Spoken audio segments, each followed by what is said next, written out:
जब बिटिया रामा का भात भरने के लिए जाते हैं तो बूढ़े तो बैल थे, टूटी सी गाड़ी थी, वो तो बिखर गई रास्ते में। ना कोई गांव, ना मोहल्ला, ना गली गलियारे, गाड़ी कौन बनाए। इतने में भगवान वहाँ कारपेंटर का भेष बना के आ गए और ठाकुर जी ने वो गाड़ी सब बना बुनू करके तैयार कर दी और चले गए। गाड़ी आगे बढ़ी और उसमें कुछ बाबा जी लोग बैठे थे और महात्माओं ने कहा था, नरसी जेब में है नहीं अंधेला और चल पड़े भात भरने के लिए, बात बिगड़ जाएगी, कुछ है नहीं, भात कैसे भरा जाएगा। तब नरसी ने अपनी श्रद्धा से एक बात बोली। नरसी ने कहा, देखो आधी रात गाड़ी टूट गई, यहाँ कोई गांव नहीं, मोहल्ला नहीं, और मुझे तो ऐसा लगता है कि यहाँ भी मेरे कन्हैया ने आकर के गाड़ी बना दी, तो जिसने गाड़ी बनाई वही भात भरेगा जाके।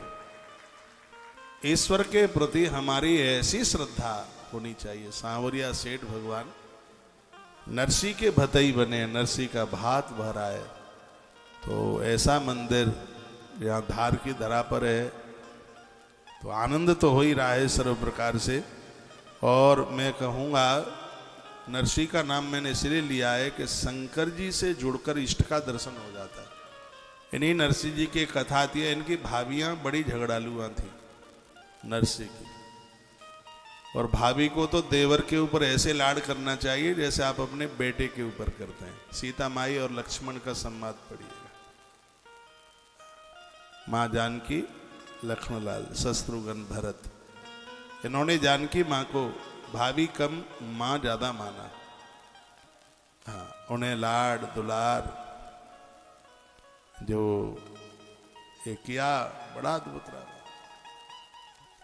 तो भाभियां उनको बहुत डांट लगाती हैं। घोड़ों के लिए घास, गैया के लिए घास लेकर के आते हैं, खाने के लिए बैठते तो कहती हैं, हाँ खा पी करके कैसा हट्टा कट्टा मोटा हो गया है, काम धाम कुछ करता नहीं है। एक दिन ऐसा अपमान सूझा नरसी को, और वो देहली के बाहर चले गए, रो रो करके कहने लगे, भाभी माँ अब दोबारा से इस घर में मैं प्रवेश नहीं करूँगा। गांव के बाहर शंकर का शिवालय था, शंकर जी का पुरानी पिंडी थी, और नरसी जी ने उस पिंडी को पकड़ करके बहुत रुदन किया, भारी रोए, और इतना रोए कि शिव अपने आप को रोक नहीं पाए और मंदिर में पिंडी फाड़ करके महादेव प्रकट हो गए। नरसी चरणों में गिर पड़े। नरसी को प्रभु ने उठाया, अंक में भरा और कहा, नरसी क्या बात है। नरसी ने कहा, भोलेनाथ अब मुझसे अपमान सहन नहीं होता, मैं बहुत परेशानी में हूं, अब यहां मैं नहीं रहना चाहता। तो भगवान ने कहा, वरदान मांग, क्या चाहते हो। नरसी ने कहा, क्या मांगू ये तो मुझे ये भी नहीं पता है, जो आपको अच्छा लगे, मेरा कल्याण हो वह आप कर दीजिए। तो भगवान ने कहा, मेरे दरबार में जो आए और उसे मैं उसके इष्ट से ना मिलाऊं, ऐसा कैसे हो जाएगा। तो भगवान ने नरसी को संग लिया और वृंदावन लेकर के आ गए। भगवान भोलेनाथ नरसी को श्री वृंदावन लेके आए। वृंदावन में एक जगह है बंसीवट, जहाँ रास हुआ है। भगवान श्री कृष्ण से मुलाकात हो गई। भगवान महादेव ने कहा भगवान कृष्ण से, प्रभु आपके लिए कुछ लेके आया हूँ, संभालोगे क्या। भगवान ने झोली ऐसे की और महादेव ने नरसी को उठाकर कृष्ण की झोली में बिठा दिया। कहा, भगत आपका है, इसका ध्यान रखना आप। तो उस समय कृष्ण ने कहा, प्रभु जो तुम्हारे माध्यम से मेरे दरबार में आते हैं उनको तो मैं कभी भुला ही नहीं सकता। शंकर जी ने नरसी को उनके इष्ट से मिला दिया। तो एक कथा कहती है कि महादेव की आप कथा सुन रहे हैं, जरूर ये शिव पुराण की कथा इष्ट दर्शन करा देगी, भगवत दर्शन करा देगी। इसलिए एक भी दिन नहीं छोड़े, इस कथा को रोज सुने। धन्या धन्या कथा शंभो स्वम धन्यो धन्य। भगवान शंकर की कथा धन्य है। यदा कर्णन मात्रेण शिवलोकम ब्रजे नर। यह कान से इस कथा को सुन लें तो लोग भगवान के धाम को ही चले जाएंगे। इसमें बिल्कुल भी संशय वाली बात नहीं है। सूजी कहने लगे, सुनो सोनक बक्षामी त्वदग्रे गुह्यमप्यता। अब मैं तुम्हें एक दूसरी कथा सुनाता हूं जो भी बड़े आनंद को देने वाली है। कह दिया, का समुद्र निकटे देशे ग्रामो बांस कल संग का। समुद्र के किनारे एक गांव बसा हुआ था जिसका नाम था बास्कल। सुनिए, बसंती यत्र पापिष्टा वेद धर्मोज्जिता जना। इस गांव में सगरे पापी ही रहते थे, कोई धर्मात्मा था ही नहीं। इस बास्कल गांव में सब अपराधी रहते थे। दुष्ट क्या अपराध करते हैं? दुष्टा दुर्वश्यात्मानो निर्देवा ये वृत्या, दूसरों को ठगते हैं, लूटते हैं। कृषि वला शस्त्रधरा परस्त्री भोग न खला। इस नगर की जितनी भी स्त्रियां हैं पराये पुरुष के साथ जुड़ी रहती थी। लोग कंधे पर शस्त्र रख करके चलते थे। ज्ञान वैराग सधर्म न जानंती परमेप्ते। ज्ञान किसे कहते हैं, देवी देवता किसे कहते हैं, इस गांव का कोई भी व्यक्ति नहीं जानता था कि देवता भगवान भी कोई चीज होती है। जानते ही नहीं थे। श्रिया सर्वास कुटिला स्वरेण्यम पाप लालसा। यहाँ की स्त्रियां पुरुष सब पाप कर्म करने में लालायत रहते थे। कुदियो व्यवचारिण्या सदवृत्ताचार बरता। पूरे गांव में एक भी स्त्री पुरुष कोई चरित्रवान नहीं था, ऐसा गांव था। एवं कुंजन संवासे ग्रामे बास्कल संगत तत्रैक बिंदुगो नाम विप्रासीन महाअधम। इसी गांव में एक बिंदुक नाम का अधर्मी अन्यायी अपराधी ब्राह्मण रहता था। इसी गांव में बिंदुक नाम का व्यक्ति इसी बास्कल गांव में रहता है।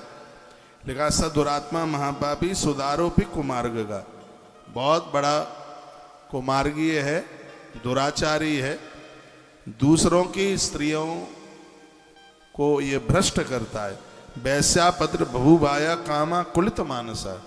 पराई स्त्रियां इसको बहुत अच्छी लगती हैं, कामी है, भोगी है।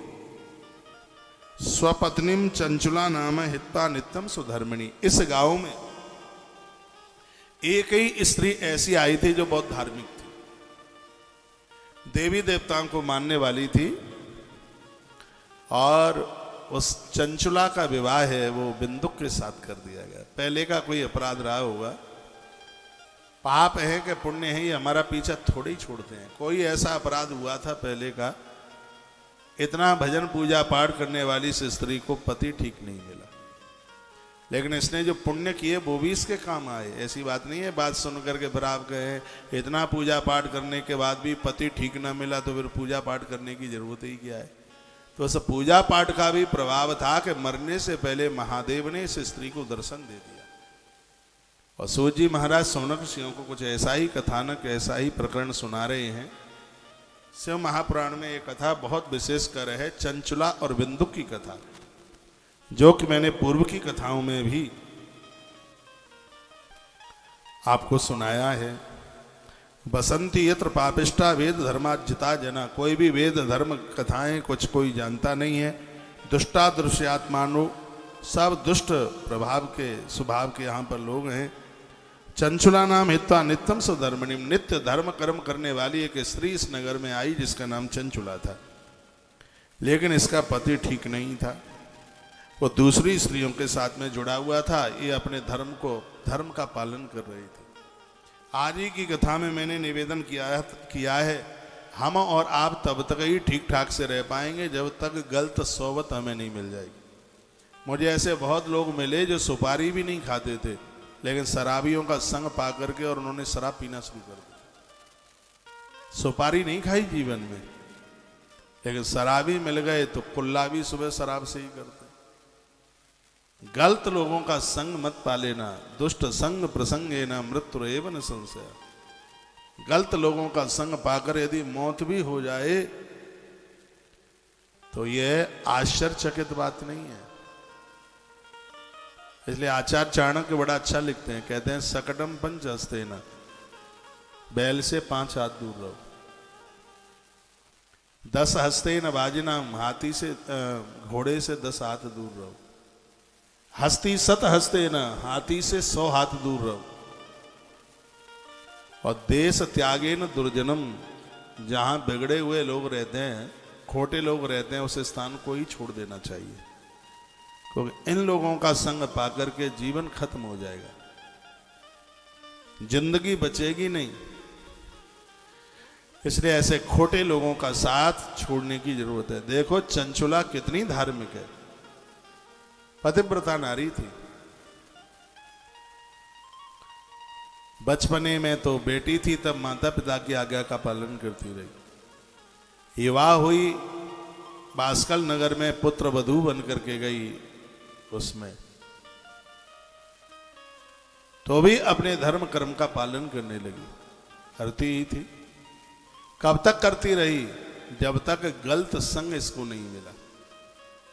एक दिन क्या हुआ कि इसके घर में एक गलत स्त्री चल करके आ गई और उसको इसने सहेली बना लिया। ये गलती कर बैठी, वो सहेली उसे बना लिया। और क्या बोली, हमने ऐसा सुना है रे चंचुला, तेरा आदमी बहुत बिगड़ा है। मेरा पति बता रहा था कि 10-10 स्त्रियों का संग वो रोज करता। चंचुला रो पड़ी, उसकी आंख में आंसू आ गए। कहने लगी, दीदी ये मुझे भी पता है, क्या करें, हम तो अपने धर्म का पालन कर रहे हैं। हमारे माता पिता ने हमें कहा है कि बेटी पति परमेश्वर होता है। हमने तो अपने पति को भगवान मान लिया है, बस उसी धर्म का पालन कर रहे हैं।